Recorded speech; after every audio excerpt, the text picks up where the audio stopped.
ನಮಸ್ಕಾರ ಎಲ್ಲ ಆತ್ಮೀಯ ವಿದ್ಯಾರ್ಥಿನಿಯರಿಗೆ ರಾಣಿ ಚೆನ್ನಮ್ಮ ವಿಶ್ವವಿದ್ಯಾಲಯದ ವತಿಯಿಂದ ಈ ವಿದ್ಯಾದಲ್ಲಿ ಯಶಸ್ಸಿನ ದಾರಿಯತ್ತ ಪಯಣದ ಎರಡನೆಯ ಭಾಗದಲ್ಲಿ ನಾನು ಓದಿದ ಪುಸ್ತಕ ಅನ್ನುವ ಟಾಪಿಕ್ ಮೇಲೆ ಇವತ್ತು ಮಾತಾಡ್ತಾ ಇದ್ದೀನಿ.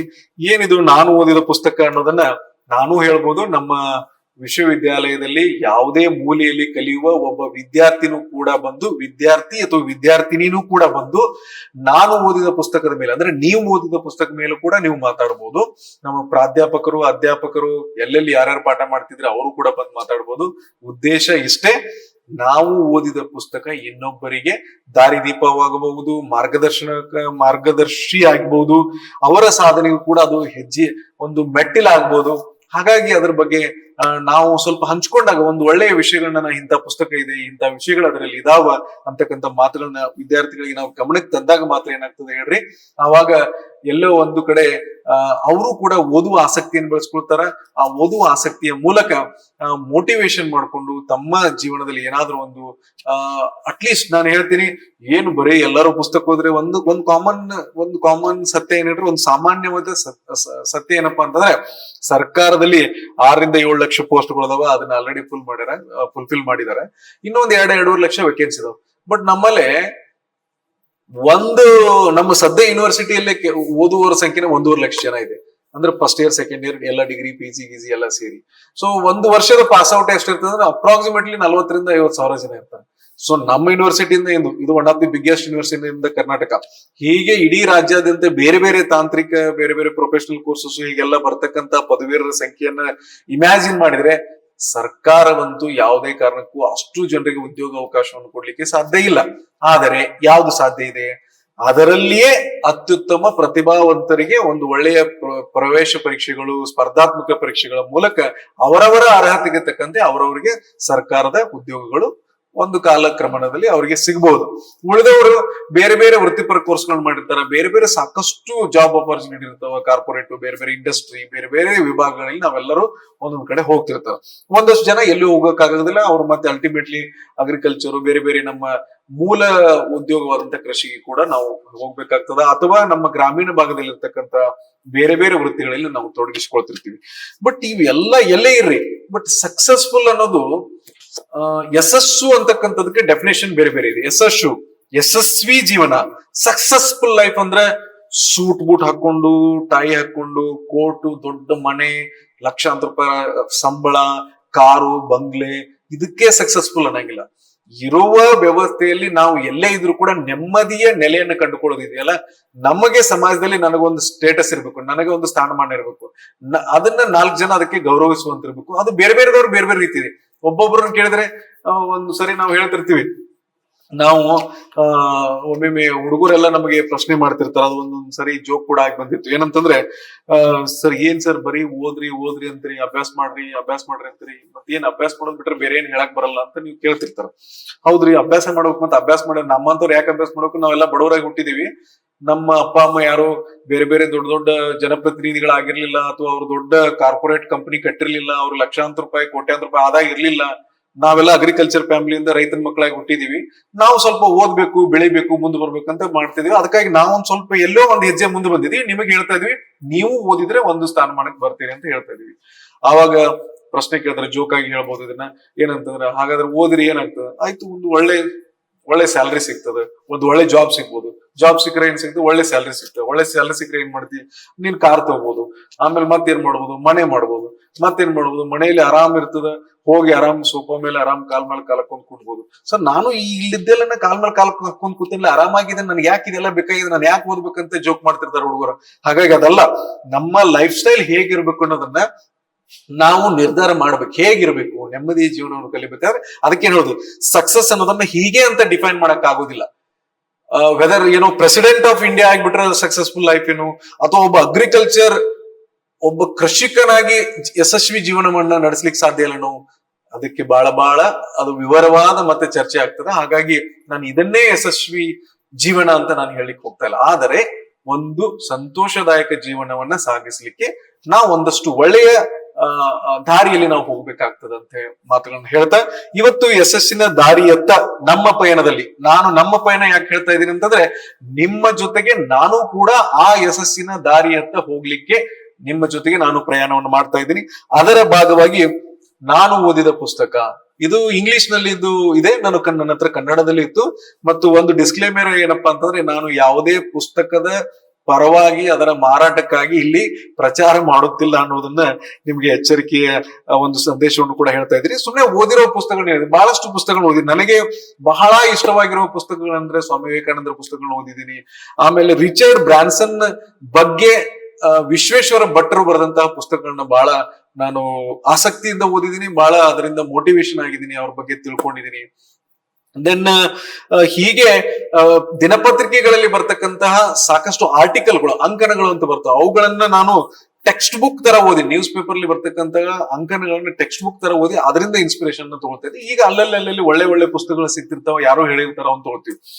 ಇದರಲ್ಲಿ ಒಂದು ಪುಸ್ತಕ ಯಾವ್ದಂದ್ರೆ ರಾಬಿನ್ ಶರ್ಮಾ ಬರೆದಿರುವ who will cry when you die ಅಂತಕ್ಕಂಥ ಪುಸ್ತಕ. ಕನ್ನಡದಲ್ಲಿ ನೀನು ಸತ್ತಾಗ ಅಳುವವರು ಯಾರು ಅಂತ ಪುಸ್ತಕ ಇದೆ. ನೋಡಿ, ಎಲ್ಲಾದ್ರೂ ಸಿಕ್ಕರೆ, ಯಾರಾದ್ರೂ ಲೈಬ್ರರಿಯಲ್ಲಿ ಸಿಕ್ಕರೆ ಅಥವಾ ಎಲ್ಲಾದ್ರೂ ಒಂದ್ ಕಡೆ ಓದಿ. ಯಾಕೆ ಇದನ್ನ ಓದ್ಬೇಕಂದ್ರೆ ಇದರಲ್ಲಿ ನಿಮ್ಮ ಈ ಟ್ರಿಗರ್ ಪಾಯಿಂಟ್ ಅಂತ ಇರ್ತದೆ. ನಮ್ಗೆ ಏನಾದ್ರೂ ಒಂದು ಮಾಡ್ಬೇಕಾದ್ರೆ ಒಂದು ನಮ್ಗೆ ಭಾರತೀಯ ಇದಕ್ಕೇನೋ ಗೊತ್ತಿಲ್ಲ, ನಮ್ಮ ಇದಕ್ಕೆ ಒಂದು ಪುಷ್ ಬೇಕು ನಮಗೆ. ಮುಂದ್ ಹೋಗು, ನೀನ್ ಆಗ್ತದ ಮಾಡು, ಚೆನ್ನಾಗಿ ಮಾಡು. ಇದಕ್ಕೆ ಹೇಗೆ ಉದಾಹರಣೆ ಏನಪ್ಪಾ ಅಂತ, ಉದಾಹರಣೆ ನನಗೆ ಉದಾಹರಣೆ ಇವತ್ತು ಬೆಳಗ್ಗೆ ನಾಡೋಜ ಬರಗೂರು ರಾಮಚಂದ್ರಪ್ಪ ಅವರ ಉದ್ಘಾಟಿಸಿದಂತ ಒಂದು 2 ದಿನಗಳ ವಿಚಾರ ಸಂಕಿರಣ ಕಾರ್ಯಕ್ರಮ ಇತ್ತು. ನಾನು ಬೇರೆ ಬೇರೆ ವೇದಿಕೆಗಳಲ್ಲಿ ಗಂಟೆಗಟ್ಟಲೆ ವಿದ್ಯಾರ್ಥಿಗಳ ಜೊತೆ ಮಾತಾಡ್ತೀನಿ, ಎಲ್ಲ ಮಾತಾಡ್ತೀನಿ. ಆದರೆ ಶಿಕ್ಷಣ ಕ್ಷೇತ್ರದಲ್ಲಿ ಮತ್ತು ಸಾಹಿತ್ಯದಲ್ಲಿ ದೊಡ್ಡ ಕ್ರಾಂತಿಯನ್ನ ಮಾಡಿ ರಾಜ್ಯ ಮಟ್ಟದಲ್ಲಿ ಗುರುತಿಸಿಕೊಂಡು ಗೌರವ ಡಾಕ್ಟರೇಟ್ ಮೂಲಕ ನಾಡೋಜ್ ಅಂತ ಹೇಳಿ ಪದವಿಯನ್ನು ಒಂದು ಅವ್ರಿಗೆ ಪಡೆದುಕೊಂಡು ಕೊನೆಗೆ ಅವರು ರಾಜ್ಯಾದ್ಯಂತ ಅತ್ಯಂತ ಹೆಸರುವಾಸಿಯಾಗಿ ನಮ್ಮ ಸಾಹಿತ್ಯ ಸಮ್ಮೇಳನಗಳ ಗೌರವಾಧ್ಯಕ್ಷರಾಗಿ ಸರ್ವಾಧ್ಯಕ್ಷರಾಗಿ ಮಾಡಿದವರು. ಅವರು ವೇದಿಕೆ ಜೊತೆ ಅವ್ರ ಜೊತೆ ಕೂತ್ಕೊಳ್ಳೋದು, ಮತ್ತೆ ಅದರಲ್ಲೇನೆ ಆ ಕಾರ್ಯಕ್ರಮದಲ್ಲೇನೆ ಅಧ್ಯಕ್ಷರಾಗಿ ನಾನು ಮಾತಾಡೋ ಪರಿಸ್ಥಿತಿ ಬಂತು. ಇವತ್ತು ನಾನು ಮಾತಾಡ್ಲಿಕ್ಕೆ ಬಂದ ನನಗೆ ಒಂಥರ ಒಂದು ಕ್ಷಣಕ್ಕೆ ಅನಿಸ್ತು, ಏನಪ್ಪ ಏನ್ ಮಾತಾಡ್ಲಿ ಇಂತ ದೊಡ್ಡ ವ್ಯಕ್ತಿಗಳ ಮುಂದೆ ಅಂತ ಅನಿಸ್ತಿರ್ತದ ಒಂದೊಂದ್ಸರಿ. ಆವಾಗ ನೋಡ್ರಿ ಅವ್ರು ಹೇಗೆ ಹೇಳಿದ್ರೆ, ನೀವು ಚೆನ್ನಾಗಿ ಮಾತಾಡ್ರಿ, ಲಾಸ್ಟ್ ಟೈಮ್ ನೀವು ಮಾತಾಡಿದ್ರಿ ಅಂದ್ರು. ನಾನೇನ್ ಚೆನ್ನಾಗಿ ಮಾತಾಡಿದ್ನೋ ಇಲ್ಲೋ ನನಗೆ ಗೊತ್ತಿಲ್ಲ, ಆದ್ರೆ ಅವ್ರು ಕೊಟ್ಟಿರೋ ಒಂದು ಹುರುಪಿತ್ತಲ್ಲ, ಒಂದು ಪುಷ್ ಇತ್ತಲ್ಲ, ಆ ಪುಷ್ ದಿಂದ ನನಗೇನ್ ಅನಿಸ್ತು, ಹೌದ್ ಬಿಟ್ಟು ನಾನು ಮಾತಾಡ್ಬೋದು ಅಂತ ಹೇಳಿ ಒಂದು 7-10 ನಿಮಿಷ ಚೆನ್ನಾಗಿ ಬೇರೆ ಬೇರೆ ವಿಷಯಗಳು, ಅವ್ರು ಹೇಳಿದ ವಿಷಯಗಳ ಮೇಲೆ ನಾನು ಅಲ್ಲಿ ಒಂದು ಒಳ್ಳೆಯ ಅಧ್ಯಕ್ಷೀಯ ಭಾಷಣವನ್ನ ಮಾಡಿದೆ ಅಂತ ನಾನು ಅನ್ಕೊಂಡಿದ್ದೀನಿ. ಬಟ್ ಈ ಪುಷ್ ಎಲ್ಲರಿಗೂ ಬೇಕಾಗ್ತದೆ. ಈ ಒಂದು ಹಿಂದೆ ನಮಗೆ ಹುರುಪು ತುಂಬುವಂತ ವ್ಯಕ್ತಿತ್ವ ಬೇಕಾಗ್ತದೆ. ಆ ಹುರುಪು ತುಂಬುವುದು ಪ್ರತಿ ದಿನಾನು ಯಾರೋ ಒಬ್ರು ವ್ಯಕ್ತಿ ಬಂದು ನಿಮ್ಗೆ ಹುರುಪು ತುಂಬಕ್ಕಾಗಲ್ಲ. ಒಂದಷ್ಟು ಪುಸ್ತಕಗಳಿರ್ತಾವ, ಅದನ್ನ ನಿಮ್ಮ ಮುಂದೆನೆ ಇದ್ರೆ ನಮಗೆ ಬಹಳಷ್ಟು. ನಾನು ನನ್ನ ಕಾರಲ್ಲಿ, ನನ್ನ ಆಫೀಸಲ್ಲಿ ಎಲ್ಲೆಲ್ಲಿ ಖಾಲಿ ಕುಂತಿರ್ತೀನಿ ಅಲ್ಲಿ ಒಂದು ಪುಸ್ತಕ ಕಾನೂನು ಮಾಡೋ ವ್ಯವಸ್ಥೆಯನ್ನ ಮಾಡ್ಕೊಳ್ತಾ ಇದ್ದೀನಿ. ಯಾಕಂದ್ರೆ ಹೆಚ್ಚು ಪುಸ್ತಕಗಳ ಜೊತೆ ಇದ್ದಾಗ ನಮ್ಮ ಮಸ್ತಕಕ್ಕೆ ಏನಾದ್ರೂ ಒಂದಷ್ಟು ವಿಷಯಗಳು ಬರ್ತಾವ, ಅದ್ರ ಮೇಲೆ ನಾವು ಏನಾದ್ರೂ ಸಾಧನೆಯನ್ನ ಮಾಡ್ಲಿಕ್ಕೆ ನಮಗೆ ಸಹಕಾರ ಆಗತ್ತೆ. ಈಗ ರಾಬಿನ್ ಶರ್ಮಾ ಬರೆದಿರುವ ಈ ಒಂದು who will cry when you die ತುಂಬಾ ಚೆನ್ನಾಗಿದೆ. ಸುಮಾರು 111 ಇದರಲ್ಲಿ ಟಾಪಿಕ್ ಅನ್ನ ಕಂಟೆಂಟ್ಸ್ ಅಲ್ಲಿ 111 ಹೊಸ ಕಥೆಗಳಿದ್ದಂಗೆ. ನಾನು ಒಂದಷ್ಟು 1, 2, 3, 4 ಒಂದು ಸ್ವಲ್ಪ ಎಕ್ಸಾಂಪಲ್ಸ್ ನಿಮ್ಗೆ ಕೊಡ್ತೀನಿ. ಹೇಗೆ ಇದು ನಮಗೆ ನಮ್ಮ ಒಂದು ವೈಯಕ್ತಿಕ ಜೀವನಕ್ಕೆ, ವ್ಯಕ್ತಿತ್ವ ವಿಕಸನಕ್ಕೆ, ಸಮಾಜದಲ್ಲಿ ನಾವು ಬೆಳಿಲಿಕ್ಕೆ ನಮಗೆ ಮೋಟಿವೇಶನ್ ಆಗಿ, ನಮಗೆ ಪ್ರೇರಣೆದಾಗಿ ಹೀಗೆ ಕೆಲಸ ಮಾಡ್ತದೆ. ಒಂದು ನೋಡ್ರಿ, ಬಹಳ ಚೆನ್ನಾಗಿರೋ ಒಂದು ಟಾಪಿಕ್ ಇದೆ ಇದ್ರಲ್ಲಿ, every day be kind to a stranger ಅಂತ. ಇದನ್ನ ನಾನು ಓದ್ಲಿಕ್ಕೆ ಹೋಗುದಿಲ್ಲ. ಇದ್ರಲ್ಲಿ ಏನ್ ಇಷ್ಟ, ಇದರಲ್ಲಿ ಅಪರಿಚಿತರೊಂದಿಗೆ ಬಹಳ ಸೌಜನ್ಯಯುತವಾಗಿ ನೀವು ವರ್ತಿಸ್ರಿ ಅಂತ. ನಮಗೆ ಡೇ ಟು ಡೇ ಲೈಫ್ ಅಲ್ಲಿ ನೋಡ್ರಿ, ನಾವೆಲ್ಲ ಹೆಂಗಿರ್ತೀವಿ, ಸ್ಟೂಡೆಂಟು, ಯಂಗ್ ಬ್ಲಡ್, ಸಿಕ್ಕಾಪಟ್ಟೆ ಇದಿರ್ತದೆ. ನಾವ್ ಯಾರಾದ್ರೂ ಒಮ್ಮೆ ನಮ್ಗೆ ಯಾರು ಕಾಣೋದನ್ನ ಇಲ್ರಿ, ಮುಂದ್ ಬಂದ್ರೆ ಕಾಣೋದಿಲ್ಲ, ಸೈಡ್ ಬಂದ್ರೆ ಕಾಣೋದಿಲ್ಲ, ಎಲ್ಲಿ ಬಂದ್ರು ಕಾಣೋದಿಲ್ಲ. ಕಂಡ್ರು ಮುಂದೆ ಇದ್ರು ಕೂಡ ಅವ್ರ ಜೊತೆಗೆ ನಾವು ಸಭ್ಯವಾಗಿರೋಂಗಿಲ್ಲ, ಸೌಜನ್ಯಯುತವಾಗಿರಂಗಿಲ್ಲ. ಅಂದ್ರೆ ಬಹಳ ಪ್ರೀತಿಯಿಂದ ಅವ್ರು ನಾವು ಮಾತಾಡ್ಸಂಗಿಲ್ಲ. ಯಾರಿವ್ರು? ಅವರು ಅಪರಿಚಿತರು ಮತ್ತು ಅವರು ದೊಡ್ಡ ಸ್ಥಾನದಲ್ಲಿ ಇಲ್ಲದೆ ಇರುವವರು. ಅವ್ರನ್ನ ನಾವು ನೋಡಿದ ತಕ್ಷಣ ಏನೋ ಒಬ್ಬ ಯಾವ್ದೋ ಕಿರಾಣಿ ಅಂಗಡಿಯಲ್ಲಿ ಕೆಲಸ ಮಾಡೋರು, ಅಥವಾ ನಮ್ಮ ಮುನ್ಸಿಪಾಲಿಟಿಯಲ್ಲಿ ಮುಂದೆ ಕಸ ಹುಡುಗೋರು, ಅಥವಾ ಒಬ್ರು ಯಾರೋ ಐಸ್ ಕ್ರೀಮ್ ಮಾರೋರು, ಅಥವಾ ಯಾರೋ ಒಬ್ರು ಇರ್ತಾರೆ XYZ. ಇಂಥವ್ರೆಲ್ಲ ಏನಾಗ್ತದೆ ಅಂತಂದ್ರೆ, ಅವ್ರನ್ನೆಲ್ಲ ನಾವು ನೋಡಿದಾಗ ಅವ್ರಿಗೆ ಯಾವುದೇ ರೀತಿ ನಾವು ಇದನ್ನೇ ಮಾಡೋದಿಲ್ಲ, ಅವ್ರಿಗೆ ಏನು ಇದನ್ನೇ ಮಾಡ್ಲಿಕ್ಕೆ ಹೋಗೋದಿಲ್ಲ, ಅವ್ರಿಗೆ ಗೌರವನ ಕೊಡಂಗಿಲ್ಲ ನಾವು. ಅವರ ಜೊತೆಗೆ ನಾವು ಒಳ್ಳೆಯ ರೀತಿಯಾದಂತಹ ಒಂದು ಇದು ಇರಬೇಕು, ಏನು ಅವರಿಗೆ ಸೌಜನ್ಯತವಾಗಿ ಅವರಿಗೆ ರೆಸ್ಪಾನ್ಸ್ ಮಾಡೋದನ್ನ ಕಲ್ಕೋಬೇಕು. ಅದರಿಂದ ನಮ್ಮ ಒಂದು ವೈಯಕ್ತಿಕ ಇದಕ್ಕೂ ಕೂಡ ಸಮಾಧಾನ ಆಗ್ತಾರೆ. ಅವನ ಮುಖದಲ್ಲಿ ಒಂದು ಸ್ಮೈಲ್ ನೋಡ್ತಿರ್ಲಿಲ್ಲ ನೀವು ಅವನಿಗೆ ಚೆನ್ನಾಗಿ ಗೌರವ ಕೊಟ್ಟಿರೋದ, ಅದು ನಿಮ್ಗೆ ಬಹಳ ಬೆನಿಫಿಟ್ ಆಗ್ತದೆ. ಅಂಡ್ ಇದನ್ನ ನೀವು ಪ್ರಾಕ್ಟೀಸ್ ಮಾಡಿದ್ರೆ ನಿಮ್ಗೆ ಗೊತ್ತಾಗ್ತದೆ, ಹೌದಲ್ಲ ನಾವ್ ಹಿಂಗ್ ಇರ್ಲಿಲ್ಲಲ್ಲ, ಹೌದು ನಾವ್ ಎಷ್ಟು ರೂಡ್ ಆಗಿ ಬಿಹೇವ್ ಮಾಡ್ತಿದ್ವಿ ಅನ್ನೋದು ನಿಮ್ಗೆ ಗೊತ್ತಾಗ್ತದೆ. ಒಂದು ಟಾಪಿಕ್ ಇದು ಸೀರಿಯಲ್ ನಂಬರ್ 2 ದಲ್ಲಿದೆ. ಇನ್ನೊಂದಿದೆ 8ನೇ ಸೀರಿಯಲ್ ಅಲ್ಲಿ ಸ್ಟಾರ್ಟ್ ಯುವರ್ ಡೇ ವೆಲ್ ಅಂತ ಹೇಳಿ. ಇದು ಬಹಳ ಇಂಪಾರ್ಟೆಂಟ್. ನಾವು ವಿದ್ಯಾರ್ಥಿ ಜೀವನದಲ್ಲಿ ಏನಾದ್ರೂ ಒಂದು ಕೆಲಸ ಆಗ್ಬೇಕು, ನಾವು ಒಂದು ಯಶಸ್ಸಿನ ಮೆಟ್ಟಿಲುಗಳನ್ನ ಒಂದೊಂದು ಸಣ್ಣದಾಗಿ ಹತ್ಕೊಂಡ್ ಮೇಲೆ ಹೋಗ್ಬೇಕಂತಂದ್ರೆ ನಮ್ಮ ಪ್ರತಿ ದಿನದ ಆರಂಭ ಬಹಳ ಚೆನ್ನಾಗಿರ್ಬೇಕು. ಆರಂಭ ಬಹಳ ಚೆನ್ನಾಗಿರ್ಬೇಕಂದ್ರೆ ಏನು, ಎದ್ದ ತಕ್ಷಣ ನ್ಯೂಸ್ ಪೇಪರ್ ಓದ್ರಿ, ಒಂದು ವಿಷಯವನ್ನ ತಿಳ್ಕೊಡ್ರಿ, ಒಂದು ಪುಸ್ತಕವನ್ನ ಓದ್ರಿ, ಅಥವಾ ಒಂದು ಒಳ್ಳೆಯ ಸಂಗತಿ ಏನಾದ್ರು ಕೇಳಿಸ್ಕೊಳ್ಳುವಂತದ್ರ ಅದನ್ನ ಕೇಳಿಸ್ಕೊಡ್ರಿ. ಆ ಒಳ್ಳೆಯ ವಿಷಯಗಳೊಂದಿಗೆ ಆರಂಭ ಆಗ್ಬೇಕು. ಬೆಳಗ್ಗೆನೆ ನೆಗೆಟಿವಿಟಿ ಅಂತ ಆಗ್ಬಾರ್ದು. ಆ ನೆಗೆಟಿವಿಟಿಯಿಂದ ಹೊರಗೆ ಬಂದು ಒಳ್ಳೆಯ ಆರಂಭವನ್ನ ಮಾಡ್ಕೊಳ್ಳೋ ಕಲೆ ಯಾರಲ್ಲಿ ಇದೆ, ಅದು ನಮ್ಮಲ್ಲಿ ಇದೆ, ಅದನ್ನ ನಾವು ಮಾಡ್ಕೊಳ್ಬೇಕಂತ ಹೇಳಿ. ಅಂಡ್ ಬಹಳ ಇಂಪಾರ್ಟೆಂಟ್, ನಾನು ಎಲ್ಲ ಕಡೆಗೂ ಹೇಳ್ತಿರ್ತೀನಿ. 11ನೇ ಟಾಪಿಕ್ ಇದೆ ಟಾಕ್ ಟು ಯುವರ್ ಸೆಲ್ಫ್ ಅಂತ ಹೇಳಿ. ನಿಮ್ಮ ಜೊತೆ ನೀವು ಮಾತಾಡ್ಕೊಡ್ರಿ. ಬೇರೆಯವ್ರ ಜೊತೆ ಮಾತಾಡ್ತೀರ ಅದಂತೂ ಬೇರೆ, ಆದ್ರೆ ನಿಮ್ಮ ಜೊತೆಗೆ ಅಂದ್ರೆ ನನ್ನ ಜೊತೆಗೆ ನಾನ್ ಮಾತಾಡ್ಕೊಳ್ಳೋದು ಬಹಳ ಮುಖ್ಯ. ನನ್ನ ಜೊತೆ ನಾನ್ ಮಾತಾಡ್ಕೊಂಡಾಗ ನಾನ್ ಯಾರು, ನಾನ್ ಯಾಕೆ ಇಲ್ಲಿ ಬಂದಿದ್ದೀನಿ, ನನ್ನ ಉದ್ದೇಶ ಏನು, ನನ್ನ ಜೀವನ ಹೇಗಿರ್ಬೇಕು ಅನ್ನೋದನ್ನ ನೀವೇ ನಿರ್ಧಾರ ಮಾಡ್ಬೇಕು. ಅದಕ್ಕಾಗಿ ನಿಮ್ಮ ಜೊತೆಗೆ ಕನಿಷ್ಠ, ಇದರ ಸ್ವಾಮಿ ವಿವೇಕಾನಂದರು ಕೂಡ ಹೇಳಿದ್ದಾರೆ, ನಿಮ್ಮ ಜೊತೆಗೆ ಕನಿಷ್ಠ ನೀವೇನಾದ್ರೂ ಪ್ರತಿದಿನ ನಿಮ್ಮೊಂದಿಗೆ ನೀವು ಮಾತನಾಡಿಕೊಳ್ಳುವುದನ್ನ ಮರೆತರೆ ಈ ಜಗತ್ತಿನಲ್ಲಿಯೇ ಅತ್ಯಂತ ಒಬ್ಬ ಪ್ರಬುದ್ಧ ವ್ಯಕ್ತಿಯ ಜೊತೆಗೆ ಮಾತನಾಡುವುದನ್ನ ನೀವು ಕಳೆದುಕೊಂಡಂತೆ ಅಂತ ಹೇಳಿ. ಇದು ಯಾರೋ ದೊಡ್ಡ ವಿದ್ವಾನ್ರ ಜೊತೆ ಮಾತಾಡ್ಬೇಕಂತಲ್ಲ, ನಿಮ್ಮ ಜೊತೆ ನೀವು ಮಾತಾಡ್ಕೊಂಡ್ರೆ ಆ ಸಾಧನೆ ಮಾಡ್ಲಿಕ್ಕೆ ಸಾಧ್ಯ ಇದೆ. ಅವಾಗ ನೀವ್ ಯಾರು ನಿಮ್ಗೆ ಅರ್ಥ ಆಗ್ತದೆ, ನೀವ್ ಏನ್ ಮಾಡ್ಬೇಕು ಅನ್ನೋದು ನಿಮ್ಗೆ ಅರ್ಥ ಆಗ್ತದೆ. ನನ್ನ ಕೆಪಾಸಿಟಿ ಏನು, ನನ್ನ ಸ್ಟ್ರೆಂತ್ ಏನು, ನನ್ನ ವೀಕ್ನೆಸ್ ಏನದು ಕೂಡ ನಿಮ್ಗೆ ಗೊತ್ತಾಗ್ತದೆ. ಹಾಗಾಗಿ ಈ ಟಾಪಿಕ್ ನನಗೆ ಬಹಳ ಇಷ್ಟ ಆಯ್ತು, ನಿಮ್ಗೆ ಹೇಳ್ಬೇಕನ್ನಿಸ್ತು. ಅಂಡ್ ಇಲ್ಲೊಂದು ಹೇಳಿದಾರೆ ನೋಡ್ರಿ, ರಿಮೆಂಬರ್ ಜೀನಿಯಸ್ ಈಸ್ 99% ಇನ್ಸ್ಪಿರೇಷನ್. ಬಹಳ ಜೀನಿಯಸ್ ದಾನ, ಭಾರಿ ಬುದ್ಧಿವಂತ ಅಂತ ಅಂತೀವಲ್ಲ, ಇಟ್ ಈಸ್ 99% ಇನ್ಸ್ಪಿರೇಷನ್ ಅಂತೆ. ನಾನು ಅದಕ್ಕೆ ಇವತ್ತು ಈ ಯಶಸ್ಸಿನ ದಾರಿಯತ್ತ ಪಯಣ ಯಾಕೆ ಇದನ್ನ ಆರಂಭ ಮಾಡ್ತಾ ಇದೀವಿ ಅಂದ್ರೆ, ನಮ್ಗೆಲ್ಲ ಯಾರೋ ಒಬ್ರು ಹುರುಪು ತುಂಬಿದಕ್ಕೆ ಏನೋ ಒಂದು ಹೆಜ್ಜೆ ಮುಂದೆ ಬಂದಿದೀವಿ ಅಂತ ನಾನು ಹೇಳಲಿಕ್ಕೆ ಬಯಸ್ತೀನಿ. ನಾನು ಒಬ್ಬನೇ ಅಲ್ಲ, ಇಂಥವ್ರು ನಮ್ಮ ರಾಜ್ಯಾದ್ಯಂತ ಬಹಳ ಜನ, ದೇಶಾದ್ಯಂತ ಇಂಥ ಯುವಕರು ಆಗ್ತಾ ಇದಾರೆ. ಬೇರೆ ಬೇರೆ ಫೀಲ್ಡ್ ಗಳಲ್ಲಿ ಅವ್ರವ್ರದೇ ಕೆಲಸ ಮಾಡ್ತಿದ್ದಾರೆ. ಹಾಗಾಗಿ ಆ ಇನ್ಸ್ಪಿರೇಷನ್ ನಮಗೆ ಬಹಳ ಮುಖ್ಯ ಆಗತ್ತೆ, ಅದನ್ನ ನಾವು ಕಲ್ಕೊಳ್ಬೇಕು. ಅಂಡ್ ಇನ್ನೊಂದಿದೆ topic, learn to be silent.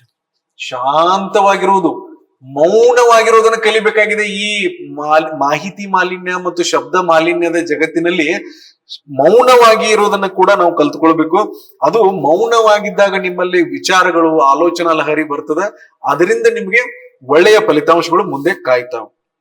And very important, ನಿಮ್ಗೆ ಹೇಳಲೇಬೇಕು, ಗೆಟ್ ಅಪ್ ಅರ್ಲಿ. ನಮ್ಮ ಸ್ಟೂಡೆಂಟ್ಗೆ ನಮ್ಮಲ್ಲಿ ಒಂದಷ್ಟು ಡಿಪಾರ್ಟ್ಮೆಂಟ್ ಅಲ್ಲಿ, PG ಡಿಪಾರ್ಟ್ಮೆಂಟ್ ಅಲ್ಲಿ ಮಾಡ್ಕೊಂಡಿದ್ದಾರೆ 5 AM ಕ್ಲಬ್, 4 AM ಕ್ಲಬ್, 4 ಗಂಟೆಗೆ ಏಳುವವರ ಗುಂಪು, 5 ಗಂಟೆಗೆ ಏಳುವವರ ಗುಂಪು. ನೀವು ಮಾಡ್ಕೊಡ್ರಿ, 10 ಜನ ಫ್ರೆಂಡ್ಸು. ನನಗೆ ಈಗ ಹೇಳ್ಬೇಕು ಅನಿಸ್ತು ನೋಡ್ರಿ, ನಾನು ಟ್ರಾವೆಲಿಂಗ್ ಮಾಡ್ತಿರ್ತೀನಿ. ಟ್ರಾವೆಲಿಂಗ್ ನನಗೆ ಹೆಚ್ಚು ಕಡಿಮೆ ಹಾಬಿ ಇದ್ದಂಗೆ. ನಾನು ಪರ್ಸನಲಿ ಒಬ್ಬನೇ ಕಾರ್ ತಗೊಂಡು ಹೋಗ್ತಿರ್ತೀನಿ, ಹಂಗೆ 100-200 ಕಿಲೋಮೀಟರ್ ಹೋಗಿ ವೀಕೆಂಡ್ ಅಲ್ಲಿ ಇಲ್ಲಿ ಹೋಗ್ತಿರ್ತೀನಿ. ಅವಾಗೆಲ್ಲ ಅರ್ಲಿ ಮಾರ್ನಿಂಗ್ ಡ್ರೈವ್ ಮಾಡ್ತಿರ್ತೀನಿ ನಾನು. ಸಾಮಾನ್ಯವಾಗಿ ಬೆಳಗ್ಗೆ 4 ಗಂಟೆಗೋ 3 ಗಂಟೆಗೋ ಎದ್ದು ಟ್ರಾವೆಲ್ ಮಾಡ್ಕೋತ ಹೋಗ್ತಿರ್ತೀನಿ.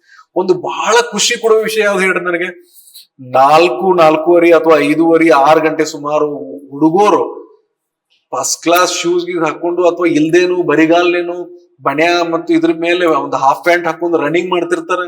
ರೋಡ್ ಮೇಲೆ ಯೋಗ ಜಿಮ್ನಾಸಿಯಂ ಮಾಡ್ತಿರ್ತಾರೆ, ಪ್ರಾಕ್ಟೀಸ್ ಮಾಡ್ತಿರ್ತಾರೆ. ಸಿಕ್ಕಾಪಟ್ಟೆ ಅವರು ತಾಲೀಮನ್ನ ಮಾಡ್ತಿರ್ತಾರೆ. ಅವರು ಇದರ ಪೊಲೀಸ್ ಟ್ರೈ ಮಾಡ್ತಿರ್ತಾರೆ, PSI ಟ್ರೈ ಮಾಡ್ತಿರ್ತಾರೆ, ಅಥವಾ ಮಿಲಿಟರಿ ಟ್ರೈ ಮಾಡ್ತಿರ್ತಾರೆ, ಅಥವಾ ಫಿಸಿಕಲಿ ಫಿಟ್ ಇರ್ಬೇಕಂತ ಟ್ರೈ ಮಾಡ್ತಿರ್ತಾರೆ.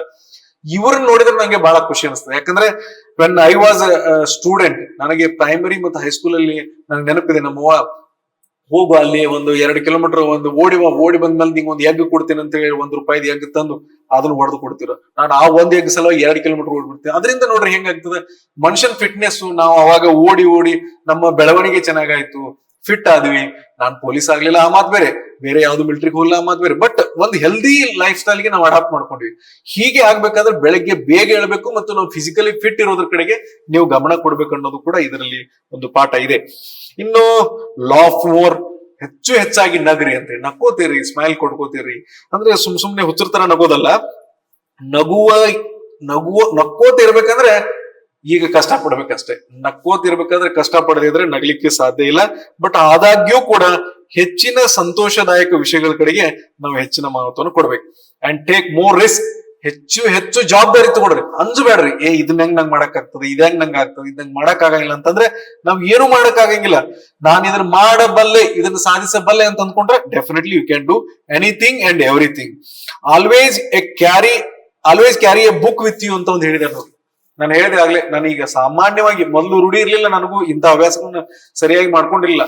ಈಗ ನಾನು ಎಲ್ಲೇ ಹೋಗೋದಿದ್ರ ಬೈ ಫ್ಲೈಟ್ ಎಲ್ಲೇ ಬೆಂಗಳೂರಿಗೆ ಹೋದಿದ್ರು ಅಥವಾ ಬೈ ರೋಡ್ ಹೋಗ್ಲಿ ಅಥವಾ ಬೈ ಟ್ರೈನ್ ಹೋಗ್ಲಿ, ಕಂಪಲ್ಸರಿ ಒಂದಾಗ್ಲಿ 2 ಬುಕ್ ಹೋಯ್ತೇನೆ, ನನಗೆ ಆಸಕ್ತಿದಾಯಕ ಬುಕ್. ಎಲ್ಲಾರು ಏನೋ ಮೊಬೈಲ್ ಅದು ಇದ್ರಲ್ಲೇನೆ ಬಿಸಿ ಆಗಿದ್ರೆ ಅಥವಾ ಎಲ್ಲೋ ಒಂದ್ ಕಡೆ ಕ್ಯೂದಂಗ್ ಎಲ್ಲೋ ಪರಿಸ್ಥಿತಿ ಬರುತ್ತೆ, ಅವಾಗೆಲ್ಲ ಸುಮ್ನೆ ಗೊಣಕೋತು ಬೇರೆ ಬೇರೆ ಅದರಲ್ಲೂ ಟೈಮ್ ವೇಸ್ಟ್ ಮಾಡಿ ಹಾಳು ಮಾಡ್ಕೊಳ್ತಿದ್ದ ಒಂದು ಒಳ್ಳೆ ಪುಸ್ತಕ ಓದಾಕತ್ತಿದ್ರೆ ಇಷ್ಟು ನಿಮಗೆ ನೆಮ್ಮದಿ ಸಿಗ್ತದಲ್ಲ, ಅದನ್ನ ಬೇರೆ ಯಾವ್ದ್ರಲ್ಲೂ ಕೂಡ ನೀವು ಪಡೆದುಕೊಳ್ಳಿಕ್ಕೆ ಸಾಧ್ಯ ಇಲ್ಲ. ಮತ್ತೆ ಅದನ್ನ ಬಹಳ ಚೆನ್ನಾಗಿ ನೋಡ್ರಿ. This is also time management. ಎಲ್ಲಾರು ಏನೋ ಮಾಡುವಾಗ ನೀವು ಅದನ್ನ ವಿಷಯವನ್ನು ತಿಳ್ಕೊಂಡ್ ಬಿಟ್ರಂದ್ರೆ ಅಲ್ಲಿ ಟೈಮ್ ಹಾಳಾಗುವಾಗ ನೀವು ಸದುಪಯೋಗ ಮಾಡ್ಕೋತೀರಿ. ಹಾಗಾಗಿ ಪುಸ್ತಕವನ್ನ ನಿಮ್ ಜೊತೆ ಯಾವಾಗ್ಲೂ ನಿಮ್ಮ ಹತ್ರ ಇಟ್ಕೊಂಡ್ ಮಾಡಿ. ಯಾವಾಗ್ಲೂ ಟೆಕ್ಸ್ಟ್ ಬುಕ್ ಇಟ್ಕೊಂಡು ಏನು ಮಾಡಕ್ಕಾಗಲ್ಲ. ಟೆಕ್ಸ್ಟ್ ಬುಕ್ ಬಿಟ್ಟು ಒಂದು ಬುಕ್ ನಿಮ್ಮ ಹತ್ರ ಇರ್ಬೇಕು. ನಿಮ್ಗೆ ಎನಿ ಟೈಮ್ ನಾನು ಇದೇ ಪುಸ್ತಕ ಅಂತ ನಾನು ಮೊದಲೇ ಹೇಳಿದೆ, ಇದೇ ಪುಸ್ತಕ ಅಂತ ನಾನು ನಿಮಗೆ ಯಾವ್ದು ಇಷ್ಟ ಆಗ್ತದೆ ಆ ಪುಸ್ತಕ ತಗೊಳ್ರಿ. ಅಂಬೇಡ್ಕರ್ ಬಗ್ಗೆ ಪುಸ್ತಕ ತಗೊಳ್ರಿ, ಮಹಾತ್ಮ ಗಾಂಧೀಜಿ ಬಗ್ಗೆ ತಗೊಳ್ರಿ, ಕರ್ನಾಟಕದಲ್ಲಿ ಭಾರತದಲ್ಲಿ ಇರ್ತಕ್ಕಂಥ ಎಷ್ಟೋ ಜನ ಪರ್ಸನಾಲಿಟೀಸ್ ಒಳ್ಳೆ ಒಳ್ಳೆ ಪ್ರಬುದ್ಧರಿದಾರ, ಅವ್ರ ಬಗ್ಗೆ ಪುಸ್ತಕ ತಗೊಳ್ರಿ, ಯಾವ್ದಾದ್ರು ತಗೊಳ್ರಿ. ದೆನ್ ಒಂದಿದೆ ಬಿಕಮ್ ಎ ವ್ಯಾಲಂಟಿಯರ್ ಅಂತ ಇದೆ. ವ್ಯಾಲಂಟಿಯರ್ ಅಂದ್ರೆ ನಮ್ಮನ್ನು ನಾವು ಸಮಾಜ ಸೇವೆಯಲ್ಲಿ ಬೇರೆ ಬೇರೆ ಕೆಲಸಗಳಲ್ಲಿ ನಮ್ಮನ್ನು ನಾವು ತೊಡಗಿಸಿಕೊಳ್ಳಿಕ್ಕೆ ಸ್ವಯಂ ಸೇವಕರಾಗಿ ನಮ್ಮನ್ನು ನಾವು ತೊಡಗಿಸಿಕೊಳ್ಳಬೇಕು ಅಂತಕ್ಕಂಥದ್ದು ಒಂದಿರ್ತಾನ. And learn to meditate. ನೋಡ್ರಿ, ಅಲ್ಟಿಮೇಟ್ಲಿ ಮತ್ತೆ ಅಲ್ಲಿಗೆ ಧ್ಯಾನ ಮಾಡಬೇಕು, ಯೋಗ ಮಾಡಬೇಕು, ಪ್ರಾಕ್ಟೀಸ್ ಮಾಡಬೇಕು, ಇಂಥ ವಿಷಯಗಳನ್ನ ಹೇಳಿದ್ದಾರೆ. ಅದರಿಂದ ನಮ್ಮ ಜೀವನಕ್ಕೆ ಒಂದು ಒಳ್ಳೆಯ ಪರಿಹಾರ ಮತ್ತು ಒಳ್ಳೆಯ ಸಾಧನೆ ಮಾಡ್ಲಿಕ್ಕೆ ಸಾಧ್ಯ. ನೆಕ್ಸ್ಟ್ ಇರೋದು become the CEO of your life, chief executive officer of your life. ನಮ್ಮನ್ನ ಯಾರ್ಯಾರೋ ನಿಯಂತ್ರಿಸೋದಲ್ಲ, ನಮ್ಮ ಜೀವನ ಯಾರ್ಯಾರೋ ಮಾಡೋದಲ್ಲ, ನಮ್ಮ ಜೀವನ ನಾವೇ ಕಟ್ಕೊಳ್ಬೇಕು. ಅದು ಹೇಗೆ ಸಾಧ್ಯ? ಅದನ್ನ you just become a CEO of your life ಅಂತ ಹೇಳಿ ಅದನ್ನ ಮಾಡ್ಬೇಕು. ಆತರ ಒಂದು ಟಾಪಿಕ್ ಇದರಲ್ಲಿ ಇಟ್ಟಿದ್ದಾರೆ. ಅಂಡ್ ನೋಡ್ರಿ, ಬಹಳ ಇಂಪಾರ್ಟೆಂಟ್ ಇದೆಲ್ಲ ಸ್ಟೂಡೆಂಟ್ಸ್ಗೆಲ್ಲ. Don't pick up the phone every time it rings. Phone ಬಂದ ತಕ್ಷಣ ಎಲ್ಲಾ ಫೋನ್ಗಳು ಅಟೆಂಡ್ ಮಾಡ್ಬೇಕು, ಫೋನ್ ನಲ್ಲೇನ ಮಾತಾಡ್ಕೋತಿರ್ಬೇಕಂತ ಅನ್ಕೊಂಡ್ಬಿಟ್ರೆ ತಪ್ಪಾಗ್ತದ. ಈಗ ಇದು ಬಹುಶಃ ಈ ಪುಸ್ತಕ ಇವರು ಬರೆದು ಎಷ್ಟು ವರ್ಷ ಆಯ್ತು? ಇವರು ಬರೆದು ಫಸ್ಟ್ ಪಬ್ಲಿಷ್ ಆಗಿರೋದು 2000 ಇಂಪ್ರೆಷನ್ ಆಗಿರೋದು, ಫಸ್ಟ್ ಇಂಪ್ರೆಷನ್ ಆಗಿರೋದು 2003 ಬರ್ದಾರಪ್ಪ. ಇದನ್ನ ನಾನೀಗ ಈ ಟಾಪಿಕ್ ನಮಗೆ ಹೆಡ್ಲೈನ್ ಚೇಂಜ್ ಮಾಡ್ಕೋಬೇಕು ನಾವು. ಯಾಕೆ ಅಂತಂದ್ರೆ 2003 ಬರೀ ಫೋನ್ಗಳು ರಿಂಗ್ ಅಷ್ಟ ಆಗ್ತಿದ್ವು. ಈಗ ಏನಾಗ್ತಾವ, ಫೋನ್ ರಿಂಗ್ ಕಿಂತ ಹೆಚ್ಚಾಗಿ ಬರೀ ವಾಟ್ಸ್ಆಪ್ ನೋಟಿಫಿಕೇಶನ್, ಬೇರೆ ಬೇರೆ ಅಪ್ಲಿಕೇಶನ್ ನೋಟಿಫಿಕೇಶನ್.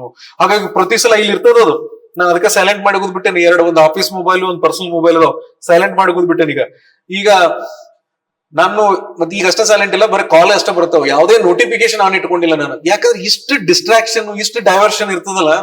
ಏನೋ ಒಂದು ಫೈಲ್ ನೋಡ್ಬೇಕು, ಏನೋ ಒಂದು ಒಳ್ಳೆ ವಿಷಯಗಳ ಬಗ್ಗೆ ಮಾತಾಡ್ಬೇಕು, ಒಂದು ಒಂದು ಒಂದು ಏನಾದ್ರು ಮನನ ಮಾಡ್ಕೋಬೇಕಂದ್ರೆ ಟನ್ ಟಿನ್ ಅಂತ ಏನೇನೋ ಒಂದು ನೋಟಿಫಿಕೇಶನ್ ಬಂದು ನಮ್ಮನ್ನೆಲ್ಲ ಕಡೆ ಡೈವರ್ಟ್ ಮಾಡ್ಬಿಡ್ತಾವ. ಅಂಡ್ ಈ ತರ ಡೈವರ್ಟ್ ಮಾಡಿ ವಾಪಸ್ ನಾವು ಬರಕ್ ಅರ್ಧ ತಾಸು ಬೇಕಾಗ್ತದೆ, ನಿಮ್ಗೆ ಗೊತ್ತಿರ್ಲಿದು. ಹಾಗಾಗಿ ಆ ಡಿಸ್ಟ್ರಾಕ್ಷನ್ ಅನ್ನ ನಾವು ಬಂದ್ ಮಾಡ್ಕೋಬೇಕು. ಮತ್ತೆ ಪ್ರತಿ ನೋಟಿಫಿಕೇಶನ್ ಈಗಲೇ ಓದ್ಬೇಕು, ಪ್ರತಿ ಮೆಸೇಜ್ ನಾನು ಈಗಲೇ ಓದ್ಬೇಕಂತ ಹೋದ್ರೆ ನಾವ್ ಏನು ಮಾಡ್ಲಿಕ್ಕೆ ಸಾಧ್ಯ ಆಗಲ್ಲ. ಅದನ್ನ ನೀವು ಅರ್ಥ ಮಾಡ್ಕೊಳ್ಳಿ. ದೆನ್ ಇರೋದು ಸ್ಲೀಪ್ಲೆಸ್. ಕಡಿಮೆ ಸಮಯ ಮಲ್ಕೋಬೇಕಂದ್ರೆ 8 ತಾಸು ಮುಕ್ಕೋಬೇಕು, 10 ತಾಸು ಮುಕ್ಕೋಬೇಕು, 12 ತಾಸು ಮುಕ್ಕೋಬೇಕಂತ ಏನೇನೋ ಮಾಡ್ತಿರ್ತಾರೆ. ಅದೆಲ್ಲ ಮಿನಿಮಮ್ ಬಾಡಿಗೆ ಎಷ್ಟು ರೆಸ್ಟ್ ಬೇಕು, 6 to 7 hours ಸ್ಲೀಪ್ ಆದ್ರೆ ಒಳ್ಳೇದು. ಅದ್ರ ಬಗ್ಗೆನೇ ಒಂದು ಟಾಪಿಕ್ ಇಟ್ಟಿದ್ದಾರೆ. And stop thinking tiny thoughts. ಸಣ್ಣ ಸಣ್ಣ ವಿಷಯಗಳ ಬಗ್ಗೆ ದೊಡ್ಡದಾಗಿ ವಿಚಾರ ಮಾಡೋದು ಮತ್ತು ಬಹಳ ದೊಡ್ಡದಾಗಿ ವಿಚಾರ ಮಾಡೋದ್ರ ಬಗ್ಗೆ ವಿಚಾರ ಮಾಡಂಗಿಲ್ಲ, ಹಾಗಿರಬಾರದು ಅನ್ನೋದನ್ನು ಒಂದು ವಿಷಯವನ್ನು ಇದರಲ್ಲಿ ಒಂದು ಟಾಪಿಕ್ ಅನ್ನು ಬರೆದಿದ್ದಾರೆ. And rewrite your life story. ಇದು ಮಾತ್ರ ನನ್ನ ಲೈಫ್ ಸ್ಟೋರಿಯನ್ನ ನಾನೇ ಬರ್ಕೋಬೇಕು, ನಿಮ್ಮ ಲೈಫ್ ಸ್ಟೋರಿಯನ್ನ ನೀವೇ ಬರ್ಕೊಳ್ಬೇಕು, ಬೇರೆ ಯಾರು ಬಂದು ಬರೆಯಕ್ ಸಾಧ್ಯ ಇಲ್ಲ. ಅದು ಹೇಗಿರ್ಬೇಕು ಅನ್ನೋದನ್ನ ನಾವೇ ನಿರ್ಧಾರ ಮಾಡಬೇಕು. ಅದು ನಾವು ಹೇಗಿರ್ತೀವಿ ಅನ್ನೋದ್ರ ಮೇಲೆ ಅದು ನಿರ್ಧಾರ ಆಗ್ತದೆ. ಅಂಡ್ ಪ್ಲಾಂಟ್ ಎ ಟ್ರೀ, ಒಂದು ಒಳ್ಳೆ ಗಿಡ ಹಚ್ಚಿರಿ ಅಂತ ಹೇಳಿದ್ದಾರೆ. There are so many lessons, 101 lessons ಇದಾವೆ. ಸುಮ್ನೆ ನಾನು ಒಂದಷ್ಟು ನಿಮಗೆ ಕ್ಯೂರಿಯಾಸಿಟಿ ಕ್ರಿಯೇಟ್ ಮಾಡ್ಲಿಕ್ಕೆ ಒಂದಷ್ಟು ಟಾಪಿಕ್. ಇದನ್ನ ಬಿಟ್ಟು ನಾನು ಹೇಳಿದೆ ಬಹಳ ಪುಸ್ತಕಗಳಿದಾವೆ. ಆ ಎಲ್ಲಾ ಪುಸ್ತಕಗಳದ್ದು ಒಂದ್ ಯಾವ್ದಾರ ನಿಮಗೆ ಬೇಕಾದಂತ ಆಸಕ್ತಿದಾಯಕ ಪುಸ್ತಕವನ್ನು ತಗೊಳ್ರಿ. ಆ ಪುಸ್ತಕವನ್ನು ಇಟ್ಕೊಂಡು ನಾನು ಓದಿದ ಪುಸ್ತಕ ಅಂತ ಹೇಳಿ ನಾನು ಇನ್ವೈಟ್ ಮಾಡ್ತಾ ಇದ್ದೀನಿ. ರಾಣಿ ಚೆನ್ನಮ್ಮ ವಿಶ್ವವಿದ್ಯಾಲಯದ ಅಧೀನದಲ್ಲಿ ಇರತಕ್ಕಂತ 1,50,000 ವಿದ್ಯಾರ್ಥಿಗಳಲ್ಲಿ ಯಾರು ಬೇಕಾದವರು ನಮ್ಮ ಈ ವಿದ್ಯಾದೊಂದು ಇದನಿದೆ. ಆಮೇಲೆ ಈಗಲೇ ನಿಮ್ಗೆ ಹೇಳ್ಬೇಕು, ನಮ್ದು ಇದನ್ ಮಾಡ್ಕೊಂಡಿದೀವಿ ಏನು, ನಮ್ಮ RCU ವೆಬ್ಸೈಟ್ ಹೋಗ್ರಿ, ವೆಬ್ಸೈಟ್ ಹೋದಾಗ ಹೆಲ್ಪ್ ಲೈನ್ ಮಾಡಿದೀವಿ ನಾವು. ಆ ಹೆಲ್ಪ್ ಲೈನ್ ಅಂದ್ರೆ 1 ಲೈನ್ ನಿಂದನೇ ನಿಮ್ಗೆ ಎಲ್ಲಾನು ಸುಮ್ನೆ ಎಲ್ಲಾ ಫೋನ್ಗಳಿಗೆ ನಿಮ್ಗೆ ಫೋನ್ ಹಚ್ಚೋದು, ಫೋನ್ ಹಚ್ಚಿದಾಗ ಈ ನಂಬರ್ಗೆ ಹಚ್ಚಿದೆ ಆ ನಂಬರ್ಗೆ ಮಾತಾಡ್ರಿ, ಆ ನಂಬರ್ಗೆ ಹಚ್ಚಿದ್ರಿ ಈ ನಂಬರ್ಗೆ ಮಾತಾಡ್ರಿ ಅಂತ ಹೇಳಿ ನಿಮ್ಗೆ ಸಮಸ್ಯೆಗಳು ಆಗ್ತಾ ಇರೋದು ನನ್ ಗಮನಕ್ಕೆ ಬಂದ ಮೇಲೆ ನಾವು ವೈಸ್ ಚಾನ್ಸಲರ್ ಸರ್ ಜೊತೆ ಮಾತಾಡಿ ನಮ್ಮ ಸಿಂಡಿಕೇಟ್ ಇಂದ ಅಪ್ರೂವಲ್ ತಗೊಂಡು ಒಂದು IVR ಅನ್ನ ಸ್ಟಾರ್ಟ್ ಮಾಡಿದೀವಿ. ಈ IVR ನ ಮುಖ್ಯ ಉದ್ದೇಶ ಏನಪ್ಪಾ ಅಂತಂದ್ರೆ ಸಿಂಗಲ್ ಪಾಯಿಂಟ್ ಆಫ್ ಕಾಂಟ್ಯಾಕ್ಟ್ ಇಂದ ನಮಗೆ ಏನಾಗ್ಬೇಕಂತಂದ್ರೆ ವಿದ್ಯಾರ್ಥಿಗಳಿಗೆ ಅಥವಾ ಯಾರೇ ಟೀಚರ್ಸ್ಗೆ ಇದನ್ನ ಸಿಗ್ಬೇಕಂತ. ಇದು ನಂಬರ್ ಏನಿದೆ ಅಂತಂದ್ರೆ 9480431000. ನೆನಪಿಟ್ಕೊಳಕ್ಕೂ ಈಸಿ ಇದೆ, ಲಾಸ್ಟ್ 3 0 ಇದೆ. 94804331. ಇದನ್ನ ನಾವು 432 ಮಾಡಕ್ ಟ್ರೈ ಮಾಡಿದೆ, ಅದು ಸಿಗ್ಲಿಲ್ಲ, ಏನೋ ಈ ನಂಬರ್ ಸಿಕ್ಕಿದೆ. ಸೊ 9480431000 ಮಾಡಿದ್ರೆ ಅಲ್ಲಿ IVR ಅಲ್ಲಿ ಸುಮಾರು 6 ಲೈನ್ಸ್ ಬೇರೆ ಬೇರೆ ಇರ್ತಾವ. ನೀವು ಏನೋ ಎಕ್ಸಾಮ್ಸ್, ಅಕಾಡೆಮಿಕ್, ಈ ವಿದ್ಯಾ ಹಿಂಗೆಲ್ಲ ಡೈವರ್ಷನ್ ಕೇಳಿ ಅದಕ್ಕೆ ಯಾವ್ದು ಕೇಳ್ತೀರಿ ಅಲ್ಲಿ ಫೋನ್ ಹೋಗ್ತದ, ಅಲ್ಲಿ ನಿಮ್ಗೆ ಅವರು ಸಹಾಯವನ್ನು ಮಾಡ್ತಾರೆ. ಸೊ ಈ ವಿದ್ಯಾ ನೀವು ಅದರಲ್ಲಿ ತಗೊಂಡು ಈ ನಂಬರ್ಗೆ ಫೋನ್ ಮಾಡಿ ಈ ವಿದ್ಯೆ ನೀವು ಸೆಲೆಕ್ಟ್ ಮಾಡ್ಕೊಂಡಿದ್ರೆ, ಇಲ್ಲ ನಾನು ಓದಿದ ಪುಸ್ತಕದ ಮೇಲೆ ನಾನು ಪಾಠ ಮಾಡ್ತೀನಿ, ಅಥವಾ ನಾನೇ ಯಾವ್ದೋ ಒಂದು ವಿದ್ಯಾರ್ಥಿಗಳಿಗೆ ಒಂದು ಮುಕ್ತ ಅವಕಾಶ, ಇಲ್ಲ ನಾನು ಚೆನ್ನಾಗಿ ಓದ್ಕೊಂಡಿದ್ದೀನಿ, ನಾನು ಎಲ್ಲರಿಗೂ ಗೊತ್ತಾಗೋ ನಾನು ವಿಷಯದ ಮೇಲೆನೆ ಒಂದು ಪಾಠ ಮಾಡ್ತೀನಿ ನಿಮ್ಮ ಈ ಸ್ಟುಡಿಯೋ ಬಂತಂದ್ರೆ ನಿಮಗೆ ಓಪನ್ ಹಾರ್ಟೆಡ್ಲಿ ಮುಕ್ತವಾಗಿ ನಿಮಗೆ ಸ್ವಾಗತ ಮಾಡ್ತಾ ಇದ್ದೀನಿ. ನೀವು ಬಂದು ಇಲ್ಲಿ ಪಾಠ ಮಾಡ್ಬೋದು. ನಿಮ್ಮ ಪಾಠವನ್ನ ನಮ್ಮ ಎಲ್ಲಾ 1.5 ಲಕ್ಷ ಜನ ವಿದ್ಯಾರ್ಥಿಗಳಿಗೆ ನಾವು ಅದನ್ನ ವಿತರಣೆ ಮಾಡ್ತೀವಿ. ಯಾರು ಚೆನ್ನಾಗಿ ಮಾಡ್ತೀರಿ ಅವ್ರಿಗೆ ಕೊಡ್ತೀವಿ, ಎಲ್ಲರಿಗೂ ಅವಕಾಶ ಕೊಡ್ತೀವಿ. ಬಟ್ ಯಾರು ಅದರಲ್ಲೇನೆ ಬೆಸ್ಟ್ ಇರ್ತೀರಿ ಅದನ್ನ ಎಲ್ಲರಿಗೂ ಹೋಗುವ ಹಾಗೆ ಮಾಡ್ತೀವಿ. ಹಾಗಾಗಿ ಹೆಚ್ಚಿನ ತಮ್ಮ ಆಸಕ್ತಿಯನ್ನು ಅದರಲ್ಲೂ ಕೂಡ ತೋರಿಸ್ರಿ. ಹೆಚ್ಚಿನ ಶಿಕ್ಷಕರಿಗೆ ನಾನು ಆತ್ಮೀಯವಾಗಿ ಅಭಿನಂದನೆಗಳನ್ನ ಹೇಳ್ತೀನಿ. ಸಾಕಷ್ಟು ಶಿಕ್ಷಕರು ಬೇರೆ ಬೇರೆ ಕಾಲೇಜುಗಳಿಂದ ಇದರಲ್ಲಿ ಪಾಠ ಮಾಡ್ತಾ ಇದ್ರಿ. ಅವರೆಲ್ಲರ ಪಾಠ ಬೋಧನೆಗಳು ವಿದ್ಯಾರ್ಥಿಗಳಿಗೆ ತಲುಪ್ತಾ ಇದಾವೆ. ಇನ್ನೂ ಹೆಚ್ಚಿನ ಉತ್ತಮ ದರ್ಜೆಯ ಶಿಕ್ಷಕರಿದ್ದೀರಿ. ನೀವು ಒಂದು ಕ್ಲಾಸ್ ರೂಮಿಗೆ ಮಾತ್ರ ಸೀಮಿತರಾಗಿದ್ದೀರಿ.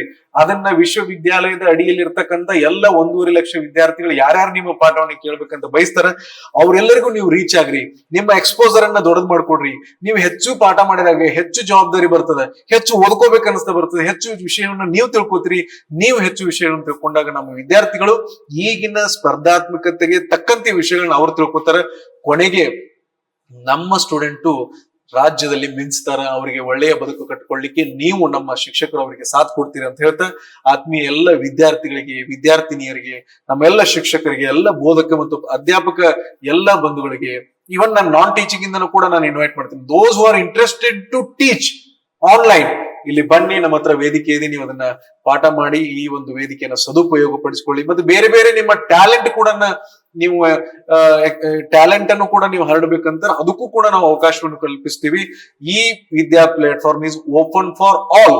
ಎಲ್ಲಾ ಆಕ್ಟಿವಿಟೀಸ್ ಅನ್ನ ಮಾಡಿ ಎಲ್ಲರನ್ನ ತಲುಪಿಸಿ ಜ್ಞಾನದ ಸುದಿಯನ್ನ ಪ್ರತಿಯೊಬ್ಬರಿಗೆ ತಲುಪಿಸ್ಲಿಕ್ಕೆ ನಾವೆಲ್ಲರೂ ಬದ್ಧರಾಗಿದ್ದೀವಿ. ನೀವೆಲ್ಲರೂ ನಮ್ಗೆ ಹೆಚ್ಚಿನ ಸಾಥನ್ನ ಕೊಡ್ರಿ. ಒಂದೊಂದು ಯೋಜನೆಗಳು ಯಶಸ್ವಿ ಆಗ್ತಾ ಮುಂದೆ ಹೋದಂಗೆ ವಿಶ್ವವಿದ್ಯಾಲಯ ಬೆಳಿಬೇಕು, ವಿದ್ಯಾರ್ಥಿಗಳು ಬೆಳಿಬೇಕು. ಆವಾಗ ಮಾತ್ರ ನಾವೇನಾದ್ರೂ ಸಾಧನೆ ಮಾಡ್ಲಿಕ್ಕೆ ಸಾಧ್ಯ ಇದೆ ಅಂತಕ್ಕಂತ ನನ್ನ ಒಂದು ಮನದಾಳದ ಮಾತನ್ನ ಹೇಳ್ತಾ ಇವತ್ತಿನ ಯಶಸ್ಸಿನ ದಾರಿಯತ್ತ ಪಯಣದ 2ನೆಯ ಒಂದು ಸಂವಾದವನ್ನ ನಿಮ್ ಜೊತೆಗೆ ಸಂವಾದ ಅನ್ಬಾರ್ದು, ಇಲ್ಲಿ ನೀವು ಯಾರು ಇಲ್ಲ, ಬಟ್ ಒಂದು ಮುಕ್ತವಾಗಿ ನಾನು ಹೇಳ್ತಕ್ಕಂತ ವಿಷಯವನ್ನು ಇಲ್ಲಿಗೆ ಮುಗಿಸ್ತಾ ಇದ್ದೀನಿ. ಎಲ್ಲರಿಗೂ ನನ್ನ ನಮಸ್ಕಾರಗಳು, ಧನ್ಯವಾದಗಳು. Thank you.